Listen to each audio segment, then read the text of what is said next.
उपलब्ध रहना बंद कर दो, बदल जाओगे।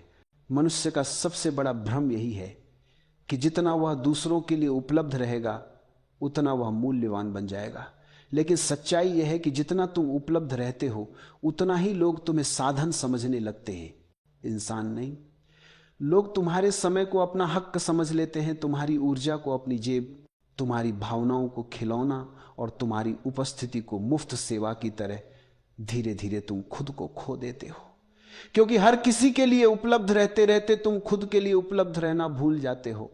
जिस दिन तुम हर किसी के लिए दरवाजा खोलना छोड़ दोगे, उसी दिन तुम खुद के भीतर का दरवाजा खुलते हुए महसूस करोगे। लोग जो हमेशा उपलब्ध रहते हैं वे सबसे ज्यादा थकते हैं, सबसे ज्यादा टूटते हैं और सबसे ज्यादा इस्तेमाल किए जाते हैं। दुनिया कभी किसी को नहीं कहती कि बस तुमने काफी दिया। दुनिया लेने में थकती नहीं, इंसान देने में थक जाता है। और जब तुम हर किसी को हां कहते हो, तुम अपनी आत्मा से ना कह रहे होते हो। उपलब्ध रहना धीरे धीरे तुम्हारी पहचान मिटा देता है, तुम्हारी सीमाएं खत्म कर देता है और तुम्हारा महत्व कम कर देता है। क्योंकि दुनिया वही चीज गंभीरता से लेती है जो दुर्लभ हो, जो हर समय उपलब्ध हो। वो धीरे धीरे लोगों की प्राथमिकता से भी हट जाता है। तुम सोचते हो कि उपलब्ध रहकर लोग तुम्हें पसंद करेंगे, लेकिन सच उल्टा है। बहुत ज्यादा उपलब्ध रहो, लोग तुम्हें हल्का समझने लगते हैं। जितनी आसानी से तुम मिल जाते हो उतनी ही आसानी से लोग तुम्हें भुला देते हैं। उपलब्ध रहने का नशा बड़ा खतरनाक है। स्वीकृति का नशा, जरूरी महसूस होने का नशा, दूसरों को खुश करने का नशा, यह नशा आत्मा को जला देता है। तुम सबके लिए खड़े रहते हो, लेकिन जब तुम्हें सहारे की जरूरत होती है तुम्हारे आसपास कोई नहीं दिखता, क्योंकि दुनिया मान लेती है कि उपलब्ध रहने वाला व्यक्ति खुद संभल जाएगा। और तुम अंदर ही अंदर टूटते रहते हो, क्योंकि तुमने कभी ना कहना सीखा ही नहीं। ना कमजोरी नहीं है, ना सीमा है, ना दीवार है जो तुम्हारी ऊर्जा की रक्षा करती है, ना वह शुद्ध शक्ति है जिससे तुम खुद को वापस पाते हो। जो व्यक्ति ना नहीं कह पाता वह दुनिया का भार उठाते उठाते खुद को भूल जाता है। जब तुम उपलब्ध रहना बंद करते हो तुम्हारी ऊर्जा वापस लौटती है, तुम्हारी उपस्थिति की कीमत बढ़ती है, तुम्हारी सीमाएं मजबूत होती हैं और तुम्हारी चुप्पी भी असर डालने लगती है। लोग समझने लगते हैं कि तुम्हारी उपस्थिति कोई मुफ्त वस्तु नहीं, वह एक आशीर्वाद है। उपलब्ध रहना बंद करना दुनिया से भागना नहीं है, ये खुद के सम्मान की शुरुआत है। ये वह क्षण है जब तुम अपनी आत्मा से कहते हो अब मैं खुद को अनदेखा नहीं करूंगा। और यही वह क्षण है जब परिवर्तन शुरू होता है। जब तुम लोगों के लिए कम उपलब्ध होते हो, तुम अपने लिए ज्यादा होते हो। तुम उन लोगों को पहचानने लगते हो जो तुम्हें सिर्फ इस्तेमाल करते थे, और उन लोगों को भी जो सच में तुम्हें समझते हैं। तुम धीरे धीरे महसूस करते हो कि तुम्हारा समय कितना मूल्यवान था, तुम्हारी ऊर्जा कितनी पवित्र थी, और तुम कितने साल उन लोगों पर बर्बाद करते रहे जिन्हें तुम्हारी कदर ही नहीं थी। लेकिन जैसे ही तुम उपलब्ध रहना बंद करते हो तुम्हारी आत्मा खेलने लगती है, मन शांत होता है, शरीर हल्का महसूस करता है, सोच साफ होती है, संबंध साफ होते हैं, गलत लोग दूर जाते हैं, सही लोग खुद आ जाते हैं। तुम्हें किसी को खुश करने की जरूरत नहीं रहती, किसी की स्वीकृति की भी जरूरत नहीं रहती। तुम भीतर से उतने मजबूत हो जाते हो कि तुम किसी भी रिश्ते, परिस्थिति या व्यक्ति के सामने खुद को खोते नहीं। तुम्हारी ऊर्जा दुर्लभ बनती है और दुर्लभ चीज हमेशा सम्मान पाती है। अब तुम हर जगह नहीं बिखरते, अब तुम सिर्फ वहां देते हो जहां दिल सुरक्षित महसूस करता है। यह देना भी गहरी शांति से आता है, मजबूरी से नहीं। जब तुम उपलब्ध रहना बंद करते हो तुम दुनिया के लिए नहीं अपने अस्तित्व के लिए जगह बनाते हो। तुम्हारी आत्मा अंततः सांस लेती है, और जब आत्मा सांस लेती है तब व्यक्ति बदलता नहीं, जन्म लेता है। यही तुम्हारा दूसरा जन्म है, यही तुम्हारी वापसी है, यही तुम्हारी असली शुरुआत है। उपलब्ध रहना बंद करो, बदल जाओगे। इतना बदल जाओगे कि तुम खुद कहना चाहोगे कि मैं आज जो हूं वो तभी बना जब मैंने सबके लिए उपलब्ध रहना छोड़कर खुद के लिए खुलना शुरू किया। यही जीवन की सच्चाई है। जो खुद को उपलब्ध करता है दुनिया उसे बदल देती है, लेकिन जो खुद के लिए उपलब्ध होता है वह दुनिया बदल देता है। और जब यह समझ भीतर उतरने लगती है कि खुद को खोकर दुनिया नहीं मिलती, तब इंसान पहली बार रुककर यह देखता है कि जो जीवन वह अब तक जीता आया था वह उसका अपना था ही नहीं। वह दूसरों की उम्मीदों का बोझ था, दूसरों की मांगों का परिणाम था, दूसरों की इच्छाओं का ढांचा था।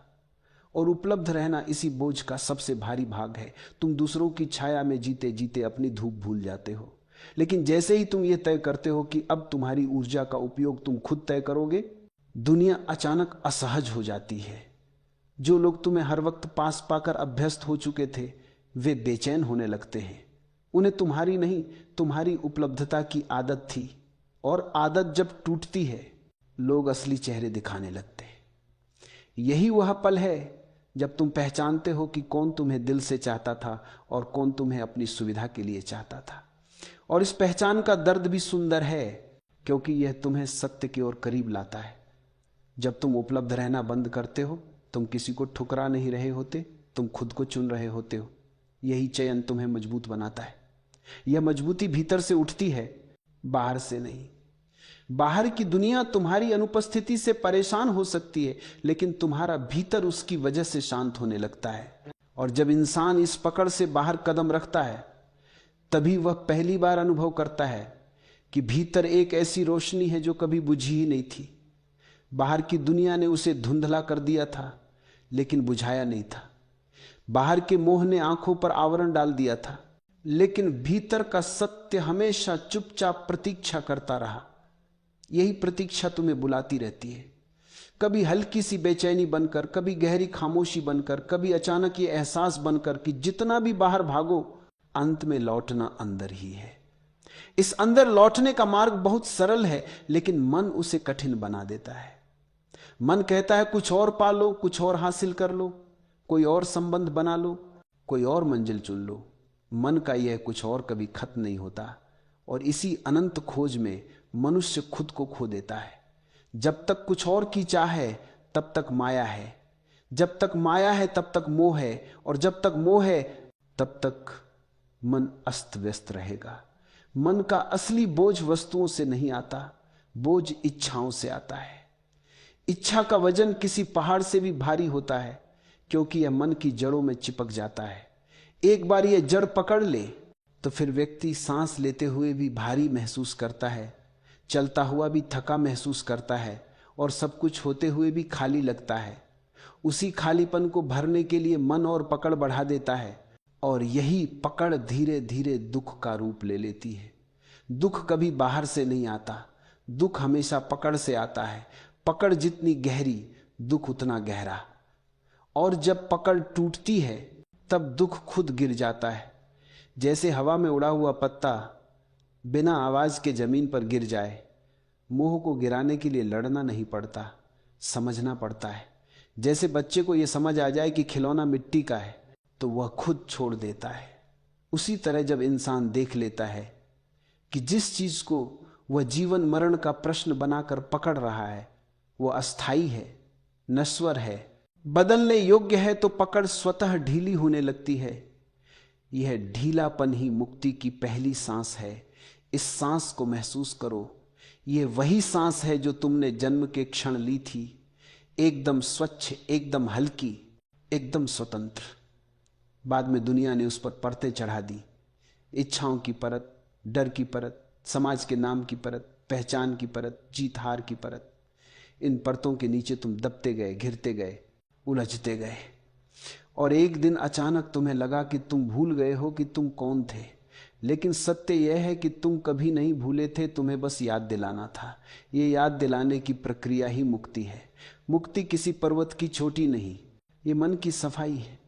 जैसे धूल भरी खिड़की साफ करते ही बाहर का आकाश साफ दिखने लगता है।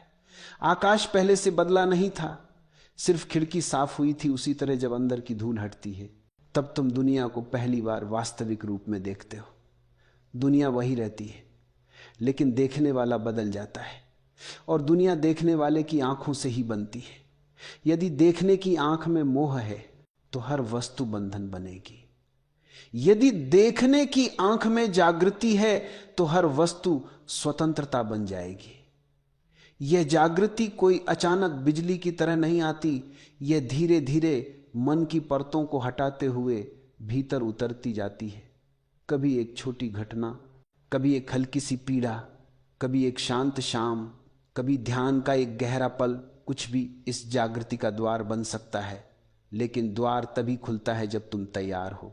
तैयारी का अर्थ है भीतर ठहरना, रुकना, देखना। मन हमेशा भागता है लेकिन चेतना हमेशा रुकती है। जब तुम रुकते हो तब तुम देख पाते हो कि मन कैसे दौड़ता है, इच्छाएं कैसे छलांग लगाती हैं, भय कैसे छुप कर आता है और मोह कैसे हुक लगाकर पकड़ लेता है। यह देखना ही मुक्ति की जड़ है। जब देखने की क्षमता बढ़ जाती है तब मन कमजोर हो जाता है। मन तभी मजबूत रहता है जब तुम उससे पहचान बनाए रखते हो। जैसे ही पहचान छूटने लगती है मन घुलने लगता है, और जब मन घुलता है तब तुम हल्के हो जाते हो, इतने हल्के कि तुम अपनी ही उपस्थिति से चकित हो जाते हो। यही हल्कापन आजादी है, यही हल्कापन सत्य है, यही हल्कापन वह द्वार है जिसके पार न मोह बचता है न माया। जब व्यक्ति इस द्वार को पार कर लेता है तो वह बिना किसी चीज को छोड़े हुए भी मुक्त हो जाता है। उसके पास सब कुछ होता है लेकिन कुछ भी उसे बांध नहीं पाता। वह लोगों से प्रेम करता है लेकिन लोगों पर निर्भर नहीं रहता। वह चीजों का उपयोग करता है लेकिन चीजें उसे उपयोग नहीं करती। वह संबंधों को निभाता है लेकिन संबंध उसकी ऊर्जा नहीं चूसते। वह दुनिया में रहता है लेकिन दुनिया उसके भीतर नहीं रहती। यही कला जीवन की अंतिम कला है। दुनिया में रहो लेकिन दुनिया के मालिक मत बनो। चीजें साथ रखो लेकिन उन्हें अपना मत बनाओ। लोगों से जुड़ो लेकिन पकड़ मत बनाओ। प्रेम करो लेकिन अपेक्षा मत रखो। चलो लेकिन दौड़ो मत। पाओ लेकिन खोने से मत डरो। जियो लेकिन चिपको मत।